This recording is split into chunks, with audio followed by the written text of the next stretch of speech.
चलिए इसी का नेक्स्ट पार्ट देखते हैं, आपका उत्तराखंड वाला पोर्शन। ठीक है, सबसे पहला क्वेश्चन आपके पास 41, निम्नलिखित कथनों पर विचार कीजिए। ठीक है, पहला कथन आपका है कस्तूरी मृग उत्तराखंड का राज्य पक्षी है। ठीक है, तो उत्तराखंड का राज्य पक्षी, उत्तराखंड का जो राज्य पक्षी है या उत्तराखंड के राज्य पक्षी को हम देखें तो उत्तराखंड का जो राज्य पक्षी है वो आपका क्या है, मोनाल है। उत्तराखंड का राज्य पक्षी आपका कौन सा है, मोनाल है। जबकि आपका जो कस्तूरी मृग है, कस्तूरी मृग आपका क्या है, राजकीय पशु है। कस्तूरी मृग के लिए याद रखना आपका राजकीय पशु है। तो पहला कथन तो आपका क्या हो जाएगा, गलत हो गया। ठीक है, दूसरा, कस्तूरी मृग उत्तराखंड के लगभग 3600 से लेकर 4400 मीटर की ऊंचाई पर मिलता है। ठीक है, ये कथन आपका सही है। सेकंड वाला ऑप्शन, कस्तूरी मृग को हम देखें तो हिमालय क्षेत्र में अगर देखें तो लगभग 3600 से लेकर 4400-4500 मीटर तक की ऊंचाई तक ये मिल जाता है। ठीक, तीसरा कथन आपका है कस्तूरी मृग केवल उत्तराखंड में ही पाए जाते हैं। ये भी कथन आपका गलत है। कस्तूरी मृग को हम देखें तो कस्तूरी मृग समस्त हिमालयी क्षेत्र में पाया जाता है, समस्त हिमालयी क्षेत्र में पाया जाता है। तो इसके अंदर आपका नेपाल भी हो गया, हिमाचल भी हो गया, या अब फिर जितने जहाँ जहाँ हिमालय फैला हो उन सभी क्षेत्रों में आपको कस्तूरी मृग मिल जाता है। ठीक, इसके बाद अगला ऑप्शन था या कथन था कस्तूरी नर एवं मादा दोनों मृगों में प्राप्त होता है। तो कस्तूरी केवल आपको जो प्राप्त होता है वो आपको केवल किस में होता है, नर में प्राप्त होता है। ठीक है, केवल नर से ही आपका क्या प्राप्त हो सकता है, कस्तूरी प्राप्त हो सकता है। ठीक है, तो इस कथन के ऑप्शन को हम देखें तो इसमें ऑप्शन को अगर देखा जाए तो पहला ऑप्शन आपका, पहला ऑप्शन कस्तूरी मृग आपका पहला ऑप्शन तो पहला कथन आपका क्या था, गलत था।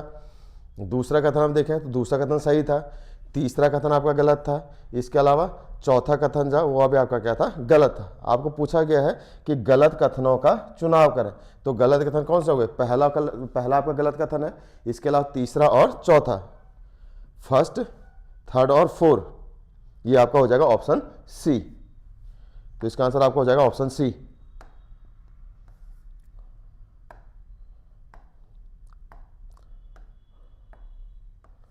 अगला क्वेश्चन, कथन और कारण। ठीक है, अगला क्वेश्चन भी वही है, कथन और कारण का। कथन आपको दिया गया है उत्तराखंड राज्य का राज्य वृक्ष मुलायम, राज्य वृक्ष बुरांश मुलायम लकड़ी का वृक्ष है। ठीक है, तो पहला कथन जो आपका बुरांश के लिए दिया गया है, बुरांश के लिए याद रखना कि बुरांश आपका क्या है, राजकीय वृक्ष है और इसी को हम क्या बोलते हैं, रोडोडेंड्रॉन आर्बोरियम, या फिर इसका साइंटिफिक जो नेम है वो आपका रोडोडेंड्रॉन आर्बोरियम है। ठीक है, कथन पहला आपका सही है कि मुलायम लकड़ी का वृक्ष है। ठीक है, और जो मुख्यतः अगर हम इसकी ऊंचाई पर देखें तो लगभग ये आपको 1500 से लेके लगभग 1500 की मीटर की ऊंचाई से मिलना प्रारंभ होता है और लगभग आपको 4000 की मीटर की ऊंचाई तक ये मिल जाता है। तो 1500 से लगभग 4000 मीटर की ऊंचाई तक आपको क्या मिल जाता है, बुरांश के वृक्ष आपको मिल जाते हैं। ठीक है, यह विशुद्ध रूप से पर्वतीय वृक्ष है। तो आपका ये कथन भी सही है। तो विशुद्ध रूप से आपका क्या है, या फिर मुख्यतः हम देखें तो ये आपका केवल क्या है, आपका एक पर्वतीय वृक्ष है। कथन को देखें, कथन ए आपका कह रहा है कि कथन ए और कारण आर दोनों सही है तथा आर ए की सही व्याख्या करता है। ठीक है, तो इसमें कथन ए और आर दोनों सही है लेकिन एक दूसरे की व्याख्या नहीं करते हैं। ठीक है, सेकंड ऑप्शन आपके पास है कथन ए और कथन कारण आर दोनों सही हैं परंतु आर ए की सही व्याख्या नहीं करते, तो ये आपका क्या हो जाएगा, सही हो जाएगा। तो इसका आंसर आपका बनता है, वो आपका बनता है ऑप्शन सेकंड।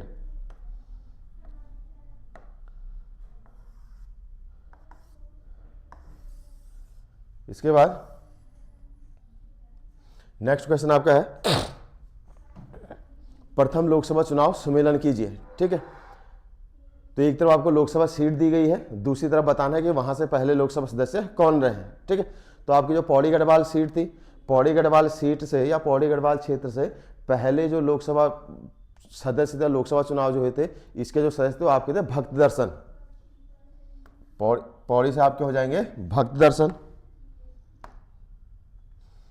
पौड़ी से आपके हो जाएंगे भक्त दर्शन। ठीक है, दूसरा नैनीताल लोकसभा सीट, नैनीताल लोकसभा सीट से जो सदस्य थे वो आपके थे सीडी पांडे। नैनीताल लोकसभा सीट इसके आपके थे सीडी पांडे। ठीक है, अल्मोड़ा लोकसभा सीट, अल्मोड़ा लोकसभा सीट से जो सदस्य थे वो आपके थे देवीदत्त पंत और इसके अलावा टिहरी लोकसभा सीट, टिहरी से आपके जो सदस्य थे वो आपके थे कमलेंदुमती शाह। ठीक है, तो इसका जो ऑप्शन बन रहा है इस सुमेलन के अनुसार से वो आपका बनेगा 2, 3, 4 और 1। तो किसमें है 2, 3, 4 और 1, ये आपका बन रहा ऑप्शन डी। तो इसका आंसर जो आपका बन जाएगा वो आपका ऑप्शन बनना था डी।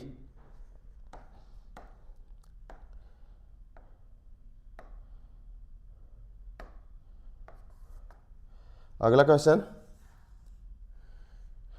निम्न में से कौन सा कथन सही सुमेलित नहीं है? ठीक है, क्षेत्रफल की दृष्टि से सबसे बड़ी लोकसभा सीट, आपको लोकसभा सीट और उसके बारे में पूछा गया, तो क्षेत्रफल की दृष्टि से सबसे बड़ी लोकसभा सीट आपकी पौड़ी है, यह आपका सही कथन था। क्षेत्रफल की दृष्टि से सबसे छोटी सीट यह आपकी नैनीताल बताई गई है, बल्कि आपके क्षेत्रफल की दृष्टि से सबसे छोटी सीट जो है वो आपकी हरिद्वार। क्षेत्रफल की दृष्टि से सबसे छोटी जो सीट है वो आपकी है हरिद्वार सीट। ठीक है, और हरिद्वार को याद रखना, हरिद्वार मतदाओं की दृष्टि से सबसे बड़ी सीट है और आपके क्षेत्रफल के अनुसार से आपकी क्या सबसे छोटी सीट है। तो इसका आंसर आपका था हरिद्वार, यानी आपका ऑप्शन क्या बन जाएगा, कौन सा, सेकंड।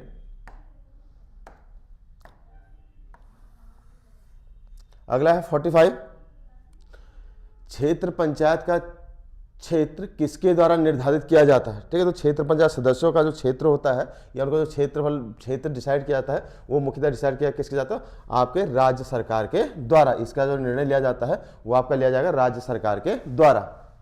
चुनाव भले ही आपका राज्य चुनाव आयोग कराएगा, लेकिन उसके क्षेत्र का जो निर्धारण है वो आपको करवाएगा आपका राज्य सरकार। ठीक है, अगला प्रश्न है, राज्य निर्वाचन आयोग अगला प्रश्न आपका है, राज्य निर्वाचन आयोग नगरीय निकायों के चुनाव किस अनुच्छेद के अंतर्गत करता है? ठीक है, तो राज्य निर्वाचन आयोग नगरीय निकायों का जो चुनाव करता है वो आपका करता अनुच्छेद 243 के अकॉर्डिंग। आर्टिकल 243 के अनुसार आपका क्या होता है, इनका चुनाव कराया जाता है। ठीक है, अब इसमें अगर देखें 243 आपका एक दिया है एल, इसके अलावा आपका देखें तो 243 एम दिया हुआ है, इसके अलावा एन दिया हुआ है। ठीक है, तो 243 एल जो है ये आपका मुख्यतः यूनियन टेरिटरी या फिर केंद्र शासित प्रदेशों पर लागू होने वाले प्रावधानों से संबंधित है। ठीक है, तो 243 के लिए एल, 243 एल के लिए याद रखना कि ये संबंधित है किससे, यूनियन टेरिटरी से। यूनियन टेरिटरी से या यूनियन टेरिटरी में नगरीय निकायों को लेकर जो प्रावधान लागू होते हैं वो आपको किस में दिए गए, अनुच्छेद 243 एल में दिए गए। इसके अलावा 243 एम को अगर हम देखें तो 243 एम आपका कहता है कि कुछ जगहों पर ये प्रावधान आपके क्या होते हैं, लागू नहीं होते। नगरीय निकायों के या फिर आपके स्थानीय निकायों के जो कुछ प्रावधान है वो आपके लागू नहीं होते कुछ एक क्षेत्रों, मुख्यतः आपके पूर्वोत्तर भारत के क्षेत्रों पर। तो उनसे जो संबंधित आर्टिकल है वो आपका अनुच्छेद 243 एम है। ठीक है, इसके अलावा लास्ट ऑप्शन लिखा था 243 एन, तो मौजूदा जो कानून है उनको जारी रखने का जो प्रावधान है वो आपका किस में, 243 एन में है। तो इससे संबंधित जो आंसर आप इसका बन रहा था वो आपका बनता 243 के, 243 के। अगला आपका है, पिंडर घाटी कहाँ स्थित है? पिंडर घाटी जो स्थित है यानी पिंडर नदी या पिंडर वैली जो स्थित है वो आपके कहाँ पर स्थित है, आपके मुख्यतः पिंडर घाटी जो स्थित है वो आपकी स्थित है कहाँ पर, कर्णप्रयाग। ठीक है, तो इसका आंसर जो बन रहा था वो आपका बनता कर्णप्रयाग ग्वालदम चमोली में। ठीक है, तो पिंडर घाटी आपकी स्थित है कर्णप्रयाग ग्वालदम चमोली में आपकी स्थित है। ठीक है, इसके अलावा आपका अगला प्रश्न है, नीचे दी गई घाटियों में सही युग्म का या सही युग्म कौन सा है? ठीक है, तो इसमें हम देखें बोरारो घाटी, बोरारी घाटी आपको सोमेश्वर अल्मोड़ा में स्थित है, ये आपका सही था। रवाई घाटी उत्तरकाशी में स्थित है, ये भी आपका सही था। भिलंगना घाटी बूढ़ा केदार टिहरी में स्थित है, ये भी आपका सही था। और इसके अलावा अगर देखें तो डी ऑप्शन, तो आपके क्या है, ऑल ऑफ द भी आपके सारे के सारे आपके ऑप्शन क्या है, सही है। तो इसका आंसर जो बन जाता वो आपका बन जाता डी। इसका जो आंसर बनता वो आपका बनता डी। अगला प्रश्न है, मोकधुरा दर्रा किस जनपद में स्थित है? ठीक है, मोकधुरा दर्रा आपके किस जनपद में स्थित पूछा गया था, तो मोकधुरा जो दर्रा आपका स्थित है ये आपका स्थित है चमोली में। मोकधुरा दर्रा जो है ये आपका स्थित है कहां पर, आपके चमोली जिले में। उसके बाद दूसरा पूछा गया है सुमेलित की राय, एक तरफ आपके जिले दिए गए, दूसरी तरफ आपको दर्रा दिया गया। ठीक है, तो उत्तरकाशी में जो दर्रा स्थित है, उत्तरकाशी का जो दर्रा आपका कौन सा है, नेलंग। सबसे पहला दर्रा आपका नेलंग है, नेलंग घाटी या नेलौंग जो दर्रा है वो आपका उत्तरकाशी में स्थित है। चमोली का दर्रा अगला पूछा गया तो चमोली में जो दर्रा स्थित है वो आपका क्वारी पास है, क्वारी पास जो है वो आपके चमोली में स्थित है। पिथौरागढ़ का जो दर्रा है वो आपका कौन सा, लिपुलेख और जयंतिया है। ठीक है, पिथौरागढ़ के जो प्रमुख दर्रे हैं वो आपके कौन सा हो गए, लिपुलेख और जयंतिया हो गए। इसके अलावा चमोली और चीन के बीच का जो दर्रा है वो आपका कौन है, तंजुम दर्रा। ठीक है, तो तंजुम जो दर्रा है ये आपका कहाँ पर है, पिथौरागढ़ और चमोली और चीन के मध्य में है। ठीक है, तो इसके अनुसार हम देखें तो इसका जो आंसर आपका बन रहा था कौन सा बन जाता, सी। इसका आंसर जो बनता वो आपका बनता सी। इसका आंसर जो बन रहा था वो आपका बन रहा था सी।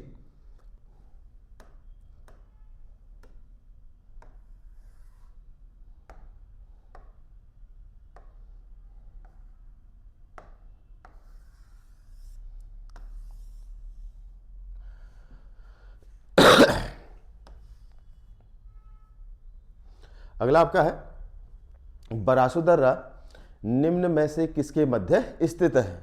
ठीक है, तो बरासु दर्रा जो है ये मुख्यतः उत्तराखंड और हिमाचल को आपका जोड़ने का काम करता है। जो बरासु दर्रा है, बरासु दर्रा मुख्यतः आपके हिमाचल और उत्तराखंड को जोड़ने का काम करता है, या फिर आप ये बोल सकते हैं कि आपकी यहाँ पर दो घाटियां हैं।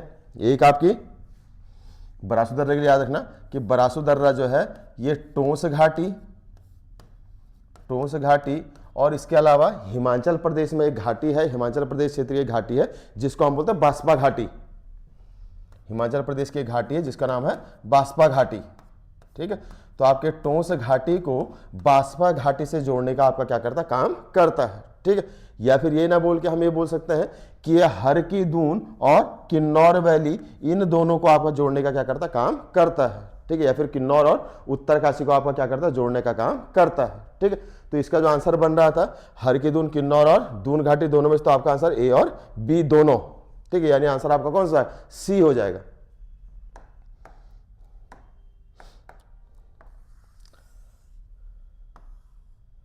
अगला, नीचे दिए गए पंच प्रयागों को संबंधित संगम के साथ मिलाइए। इसकी एक शॉर्ट ट्रिक याद रखेंगे, इसे शॉर्ट ट्रिक याद रखना, अमर नअन अभादे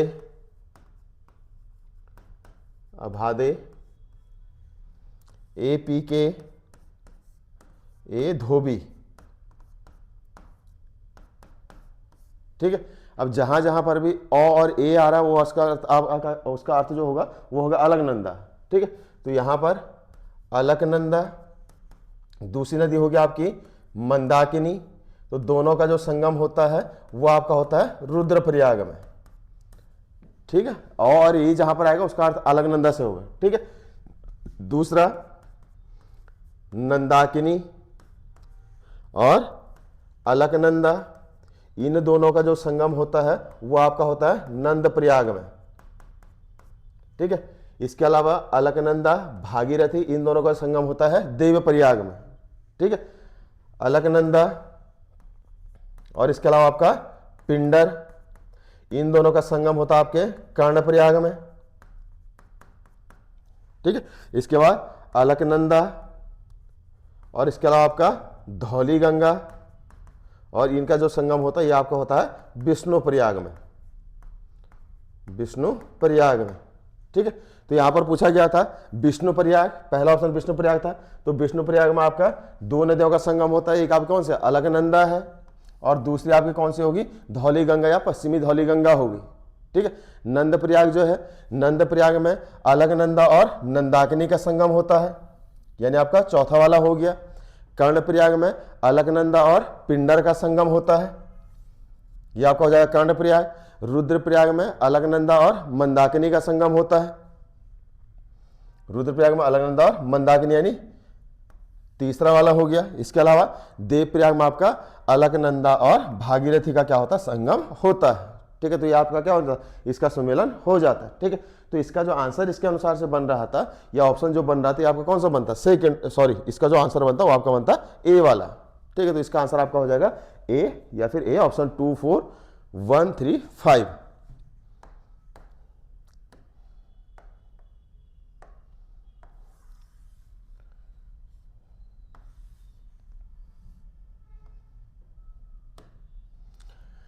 ठीक है, दूसरा आपका है सूची का मिलान करना है। एक तरफ आपकी नदियां दी गई हैं, दूसरी तरफ आपको सूचियां दी गई और सहायक नदियां बताई गई हैं। ठीक है, तो आपको बताना कि कौन सी सहायक नदी किसकी या फिर कौन सी नदी किसकी सहायक नदी है। ठीक है, सबसे पहले नदी आपको दी गई यमुना। यमुना की जो सहायक नदी इनमें से है वो आपकी है कमलगाड़। यमुना की जो सहायक नदी है वो आपकी है कमलगाड़। ठीक है, गंगा की जो सहायक नदी इनमें से है वो आपकी कौन सी है, सोलानी नदी। गंगा की जो सहायक नदी आपकी कौन सी है, सोलानी नदी, जो कि आपके कहां पर बहती है, रुड़की में बहती है। ठीक है, इसके अलावा कोसी की जो सहायक नदी है वो आपकी है रामगंगा। कोसी की जो सहायक नदी है वो आपकी है रामगंगा। और काली की लास्ट आपकी कौन सी हो जाएगी, आपकी रमलगाड़। ठीक है, तो यमुना की कमलगाड़, गंगा की सोलानी, कोसी की थी आपकी कौन सी, रामगंगा, और काली की होगी आपकी रमलगाड़। ठीक है, तो इसके हिसाब से इसका आंसर अगर देखें तो इसका आंसर कौन सा है, 3 1 2 4 बन रहा है। 3 1 2 4 यानी आपका कौन सा ऑप्शन हो जाएगा, ए ऑप्शन। अगला क्वेश्चन,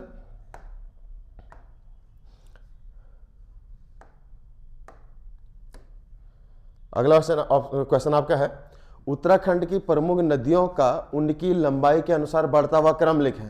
ठीक है, तो इनमें से नदियों के लंबाई के अनुसार बढ़ता हुआ क्रम लिखना था। ठीक है, तो सबसे पहली नदी कौन सी आपकी, कोसी नदी है। कोसी नदी की जो कुल लंबाई है वो आपके 168 किलोमीटर। ठीक है, जो आपके कोसी नदी है, कोसी नदी की जो कुल लंबाई है वो आपकी है 168 किलोमीटर।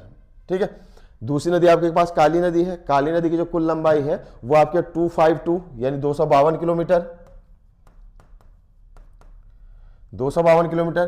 तीसरी नदी आपके पास भागीरथी दी गई थी। भागीरथी नदी की अगर लंबाई देखें तो भागीरथी की जो कुल लंबाई है वो आपके 205 किलोमीटर।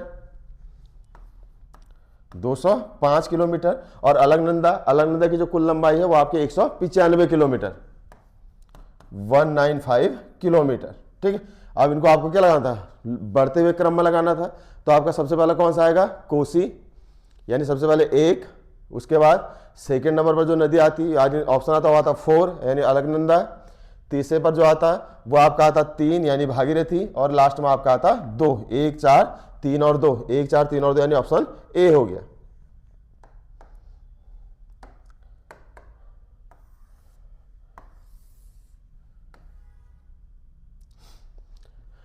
चलो अगला प्रश्न है पर्वतीय मृदा को सिंचाई के आधार पर सुमेलित कीजिए। ठीक है, तो आपको मृदा के प्रकार बताना और किस प्रकार की वो मृदा है या भूमि है उसको बताना है। ठीक है, तो इसमें सबसे पहला जो मृदा आपको दी गई है वो आपको दी गई कौन से, आपको तलाव मृदा या सॉरी तलाव भूमि। तलाव भूमि वह भूमि है जो सबसे अच्छी जिसमें उपज होती थी, यानी वो भूमि जहां पर सर्वोच्च सिंचाई की व्यवस्था हो या फिर जहां पर सिंचाई की व्यवस्था अच्छी खासी हो। जहां पर सिंचाई व्यवस्था अच्छी खासी हो उसको हम आपका क्या बोलेंगे, तलाव भूमि। ठीक है, अब इसका ऑप्शन जो है नीचे दिए गए हैं। दूसरा, उपराव जो भूमि होती है, उपराव यानी ऊपर के जो पर्वतीय क्षेत्रों की भूमि होती है, जो मुख्यतः जहां पर सिंचाई जो होती है वो वर्षा पर आपकी क्या करते हैं, निर्भर करती है। तो इसको हम बोल सकते हैं कि आपकी एक प्रकार की क्या पर्वतीय क्षेत्र की भूमि है। ठीक है, इसके अलावा इजरान भूमि, इजरान भूमि वो भूमि है जो मुख्यतः आपके जंगलों के मध्य में होती है, जंगलों के मध्य की भूमि। ठीक है, और लास्ट में ढूंगिया, ढूंगवाड़ी या औखड़, ये जो भूमि होती थी ये आपकी कैसे होती, पथरीली भूमि, पथरीली भूमि। ठीक है, तो इनके ऑप्शन के अनुसार देखें तो तलाव भूमि आपका हो जाएगा ए यानी 1। इसके अलावा उपराव को अगर देखें तो उपराव आपका हो जाएगा 2, इजरान भूमि यानी 3 और आपका 4, 1 2 3 और 4, 1 2 3 और 4 यानी आपका ऑप्शन ए और इसका बन रहा था।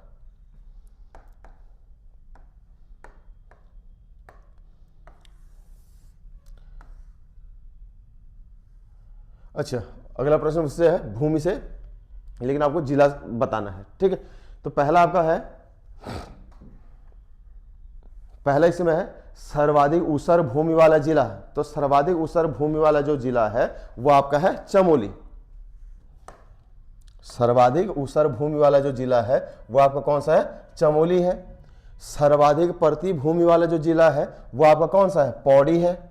इसके अलावा सबसे कम चारागाह भूमि वाला जिला ये आपका टिहरी है। सबसे कम चारागाह भूमि वाला जिला आपका टिहरी है। और सबसे कम शुद्ध बोया गया क्षेत्र ये आपका कौन सा जिला? चंपावत है। ठीक है, तो इसका ऑप्शन बन रहा था 1, 2, 4 और 3। 1, 2, 4 और 3 यानी आपका ऑप्शन लास्ट डी।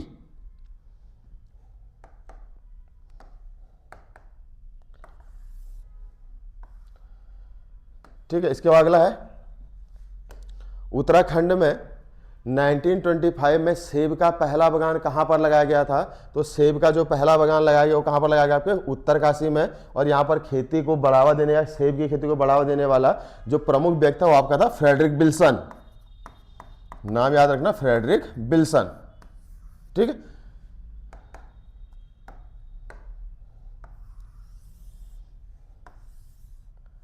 अगला क्वेश्चन आपका है पंच केदारों को उनके शीतकालीन पूजा स्थल से सुमेलित कीजिए। यानी आपके एक पंच केदार है, ठीक है, पंच केदारों में से उनके शीतकालीन पूजा स्थल को सुमेलित करना है। ठीक है, तो तुंगनाथ जो है, तुंगनाथ का अगर हम शीतकालीन स्थल देखें, शीतकालीन पूजा स्थल देखें तो आपका हो गया मक्कू मठ।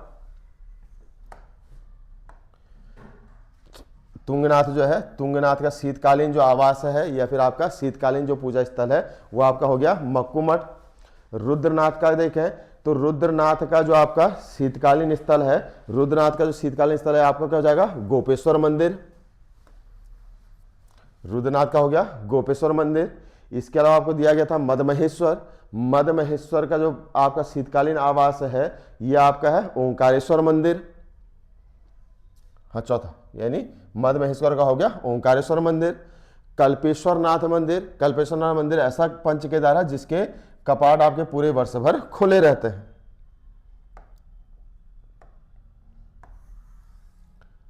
सॉरी, चलो इसके बाद अगला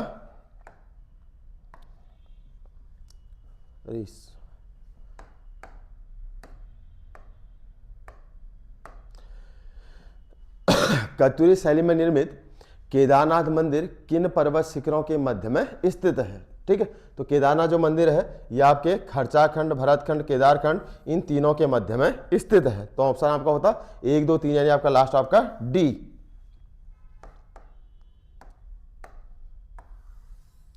अगला प्रश्न, अगला प्रश्न है निम्न में कौन सा मंदिर पैगोडा शैली में निर्मित है? ठीक है, मंदिर निर्माण की शैलियां हैं, उन्हीं में से एक शैली है वो आपकी कौन सी है? पैगोडा शैली है। और आपके साथ बताने कि पैगोडा शैली के मंदिर कौन कौन से हैं। तो मुख्यतः हम देखें तो बद्रीनाथ भी आपका पैगोडा शैली का है। इसके अलावा गंगोत्री भी आपका क्या है? पैगोडा शैली में निर्मित है। तो इसका आंसर जो बन रहा था वो आपका बन रहा था सी, ए और बी दोनों। ठीक है, इसके बाद अगला प्रश्न आपके पास था किस कुंड की तुलना यूरोपीय यात्री न्यूजीलैंड के गैसर तप्त कुंड से करते हैं? ठीक है, जो इसकी आपकी तुलना की गई है यह आपके मुख्यतः किससे की गई है? आपके सूर्य कुंड से की गई है, जो कि आपका कहां पर है? आपका उत्तरकाशी में है। जो गर्म कुंड है सूर्य कुंड वो आपका है उत्तरकाशी, उत्तरकाशी। ठीक है, इसके अलावा नागकुंड इसमें दिया गया था। नागकुंड हो गया, उदक कुंड हो गया, रेतस कुंड हो गया। ये बाकी के जो तीनों के तीनों कुंड हैं ये आपके रुद्रप्रयाग में है। ये भी आपका रुद्रप्रयाग में है। उदक कुंड और रेतस कुंड ये दोनों के दोनों आपके कहां पर है? रुद्रप्रयाग में स्थित है। ठीक है, तो इसका आंसर आपका जो बन रहा था वो आपका बन रहा था ए, सूर्य कुंड।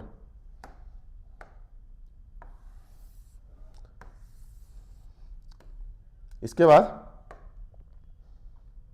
अगला प्रश्न निम्न में से सही कथन का चयन करें। ठीक है, निम्न में सही कथन का चयन करना है। ठीक है, इसमें अगर पहला कथन देखें गंगोत्री मंदिर निर्माण में सफेद ग्रेनाइट का प्रयोग हुआ है। ठीक है, तो गंगोत्री मंदिर के निर्माण में सफेद ग्रेनाइट का प्रयोग हुआ है, यह आपका कथन सही है। गंगा मां के आंगन को पटांगण कहा जाता है, यह भी कथन आपका सही है। गंगोत्री के समीप भागीरथी शिला है, यह भी कथन आपका सही है। तो इसका जो आंसर बन रहा था वो आपका बनता डी, उपयुक्त सभी। ठीक है, इसके बाद अगला जो क्वेश्चन है वो आपका पातर नचौनिया।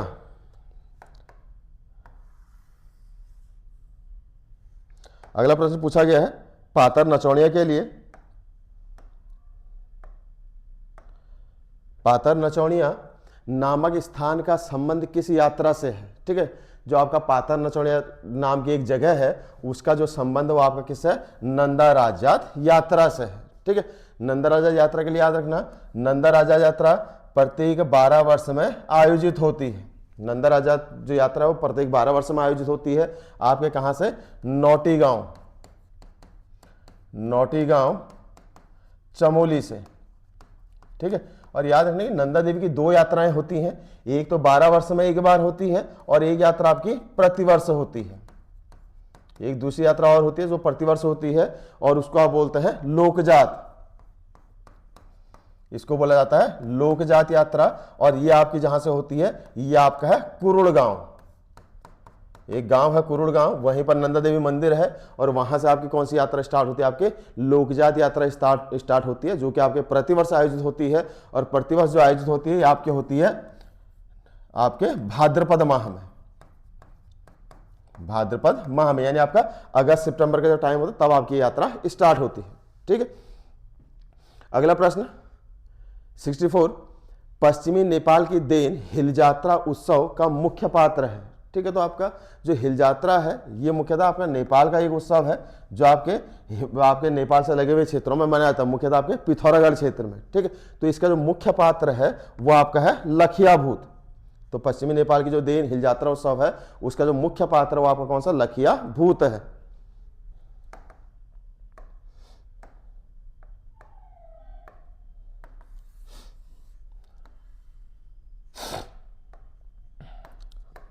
अगला प्रश्न आपका है पिथौरागढ़ के लिपुलेख दर्रे से होकर जाने वाली यात्रा है। पिथौरागढ़ के लिपुलेख दर्रे से होकर जाने वाली जो यात्रा है वो आपकी कौन सी है? कैलाश मानसरोवर यात्रा है। लिपुलेख दर्रे से होकर जाने वाली जो यात्रा हो जाएगी वो आपकी हो जाएगी कैलाश मानसरोवर यात्रा। अगला प्रश्न जो है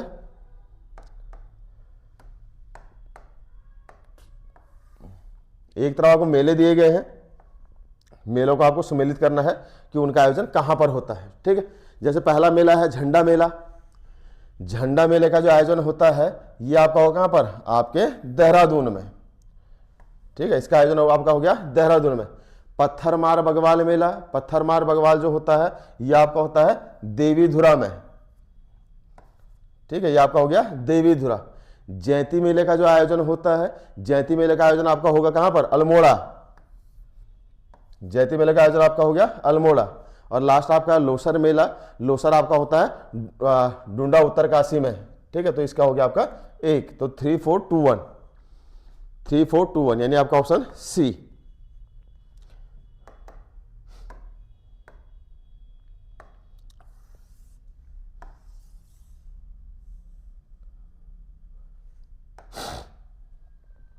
चलो अगला है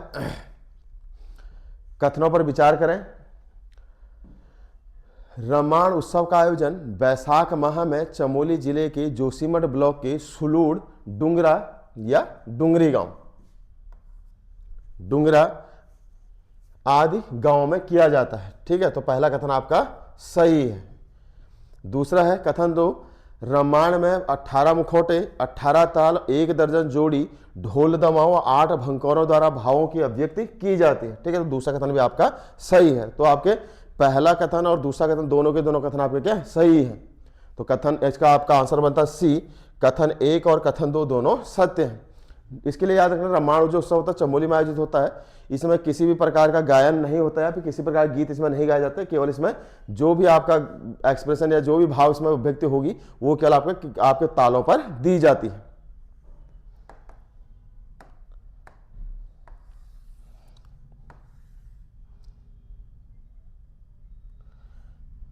ठीक है, अगला आपका है सुमेलन करना है, फिर आपके मेलों से संबंधित प्रश्न है। गोचर मेला, गोचर मेला जो है ये आपका लगता है चमोली में। ठीक है, झंडा मेला, झंडा मेला आपका फेमस है किसके, कहाँ के लिए? पिथौरागढ़ के लिए। पिरान कलियर का मेला या इसी को आप क्या बोलते हैं? उर्स। पिरान कल्याण मेला या इसको आप बोलते हैं उर्स करके, तो आपका कहां पर लगता है? पिरान कल्याण मेला लगेगा आपका हरिद्वार, यानी आपका हो जाएगा रुड़की में लगता है। ठीक है, इसके बाद बैकुंठ चतुर्दशी ये आपका होता है पौड़ी गढ़वाल में। ठीक है, तो इसका जो आंसर बनेगा, गोचर का हो गया 4, झंडा का हो गया 3, पिरान कलियर का 2 और आपका बैकुंठ चतुर्दशी का 1। 4 3 2 1, 4 3 2 1 यानी आपका ऑप्शन डी।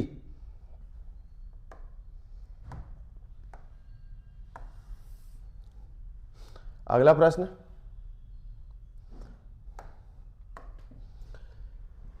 प्रागैतिहासिक स्थलों और उनकी खोज में से सुमेलित करना है। ठीक है, देवीधुरा कप मार्क्स जो खोजे गए आपके खोजे गए 1856 में। देवीधुरा जो कप मार्क्स है ये आपके खोजे गए 1856 में। द्वाराहाट चंद्रेश्वर मंदिर से कप मार्क्स, इनको जो खोजा गया था या द्वाराहाट से कप मार्क्स की जो खोज हुई थी ये आपकी 1877 में हुई थी। हाँ 1877, ये आपका ऑप्शन यहाँ है। ठीक है, 1877 में हुई थी।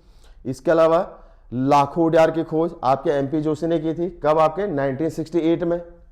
आपके कहां पर? अल्मोड़ा में स्थित है। ठीक है, और मलारी गांव के महापाषाण सभागार की जो खोज हुई है वो आपकी 1956 में हुई है। ठीक है, तो आपके कप मार्क्स की खोज यानी 2 1856, द्वाराहाट चंद्रेश्वर की खोज 1877 यानी आपका हो गया 4। इसके बाद लाखों उडियार यानी आपका 1 1968 और इसके बाद लास्ट आपका था मलारी, इसका 1956 यानी 3, 2413 यानी आपका ऑप्शन डी।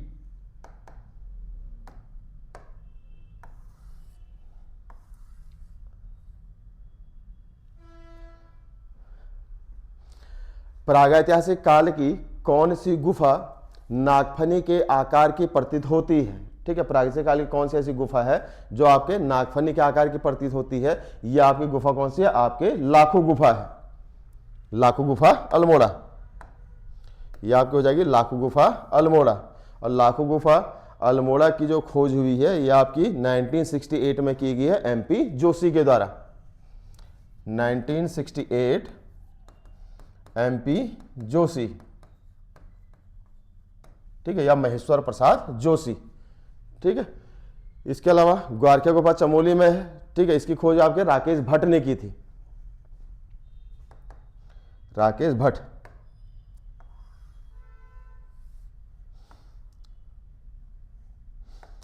अगला प्रश्न आपका है, उत्तराखंड के प्राचीन किरात के बारे में क्या सही नहीं है?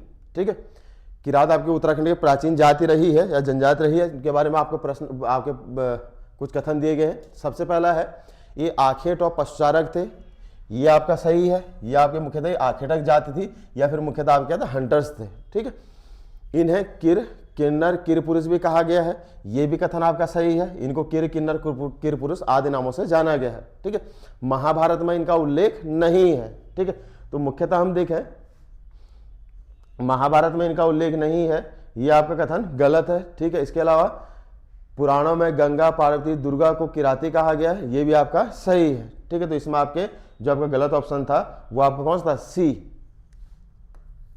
महाभारत में इनका उल्लेख नहीं है।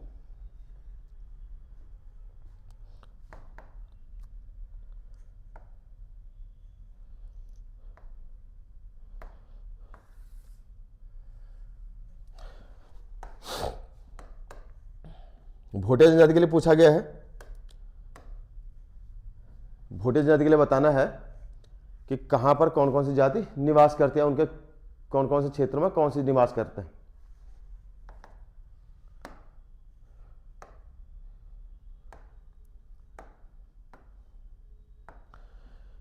ठीक है, पहला है मारछा, दूसरा तोलछा, जोहारी और सौका। ठीक है, तो मुख्यतः मारछा, तोलछा, जोहारी, सौका सारी की सारी क्या भोटिया जनजाति हैं, लेकिन अलग अलग क्षेत्रों में आपकी क्या करते हैं? निवास करती हैं। मारछा जो है वो आपके मुख्यतः निवास करती है विष्णु गंगा घाटी में। मारछा लोग जो है ये मुख्यतः निवास करते हैं विष्णु गंगा घाटी चमोली में। इसके अलावा तोलछा जो लोग हैं ये आपके निवास करते हैं पश्चिमी धौली गंगा घाटी में। इसके अलावा जोहारी जो है ये आपके पिथौरागढ़ क्षेत्र में ही है, गौरी गंगा या गौरी नदी घाटी में।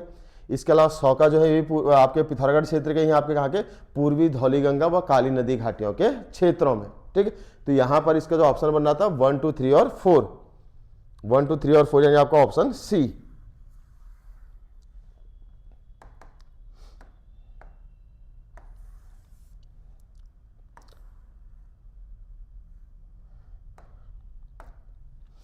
अगला है गरुड़ ज्ञानचंद से संबंधित ताम्रपत्र।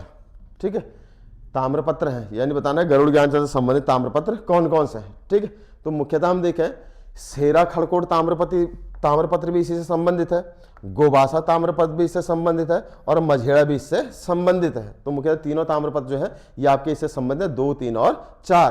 तो इसका आंसर आपका बनना है सी 2 3 और 4।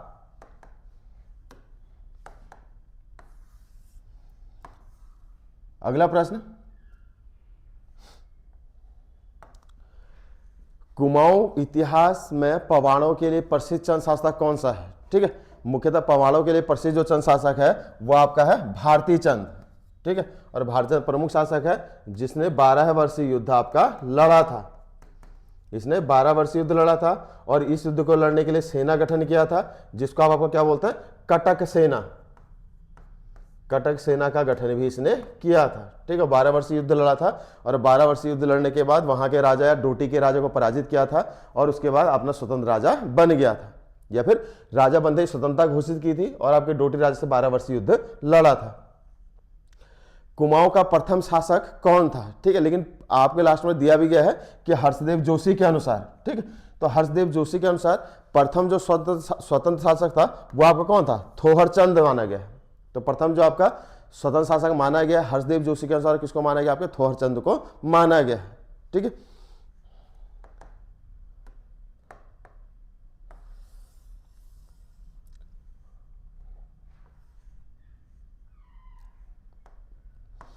अगला प्रश्न है कुमाऊं शिल्पकार सुधारणी सभा का गठन अल्मोड़ा में कब हुआ। ठीक है, जो शिल्पकार सुधारणी सभा थी इसका जो गठन हुआ था ये आपका होता 1931 में अल्मोड़ा में। ये इसका गठन अल्मोड़ा में हुआ है 1931 में और गठन करने वाले जो व्यक्ति हैं वो आपके खुशीराम आर्य, खुशीराम आर्य नाम के व्यक्ति हैं जिन्होंने इसका आपका क्या कहता गठन किया था। डांडी यात्रा कितने दिनों में पूरी हुई थी। डांडी यात्रा को पूरे होने में कुल जो समय लगा था वो लगा था आपका 24 दिन।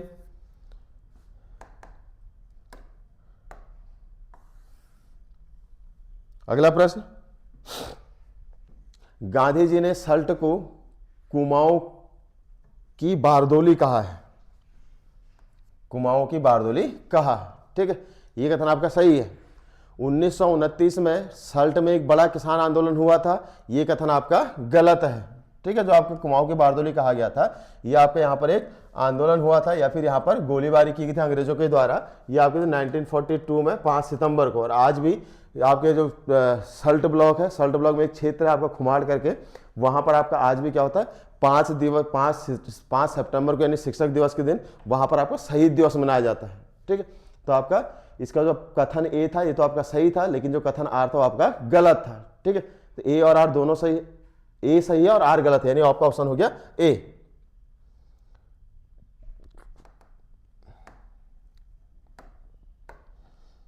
दूसरा अगला प्रश्न जो आपका है मोहन सिंह मेहता का संबंध किस जनपद से है। ठीक है, मोहन सिंह मेहता का जो संबंध है वो आपका बागेश्वर जनपद से। ठीक है, और मोहन सिंह मेहता के लिए याद रखना,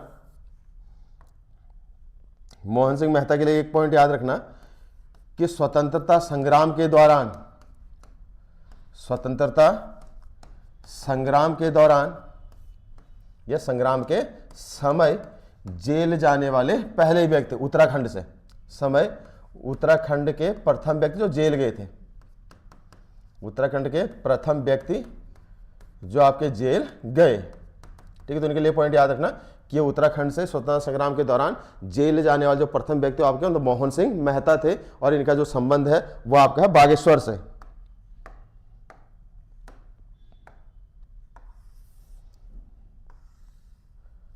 अगला प्रश्न आपका है महावीर त्यागी के बारे में सही विकल्प चुनिए। स्वतंत्रता आंदोलन में 11 बार जेल गए थे, ये कथन आपका सही था।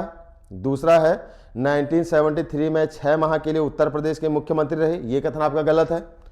पहला कथन आपका सही था, यह पहला कथन आपका सही है। दूसरा कथन ये आपका गलत है, ठीक है, उत्तर प्रदेश के मुख्यमंत्री रहे हैं, आपका कथन आपका गलत है, ठीक है। तीसरा आपका है प्रथम चुनाव, आम चुनाव में देहरादून से लोकसभा के सदस्य बने हैं, तो आपका क्या है, यह कथन भी आपका सही है, ठीक है। इसका तीसरा जो कथन है प्रथम आम चुनाव के लिए, ये भी आपका सही है। इसके अलावा कथन दिया गया था कि 1923 में 44 वर्ष तक AICC के सदस्य रहे हैं, तो ये भी कथन आपका जो है, ये कथन आपका सही है, ठीक है। तो इसका जो आंसर बन जाएगा 1, 3 और 4, 1, 3 और 4, यानी आपका ऑप्शन बी।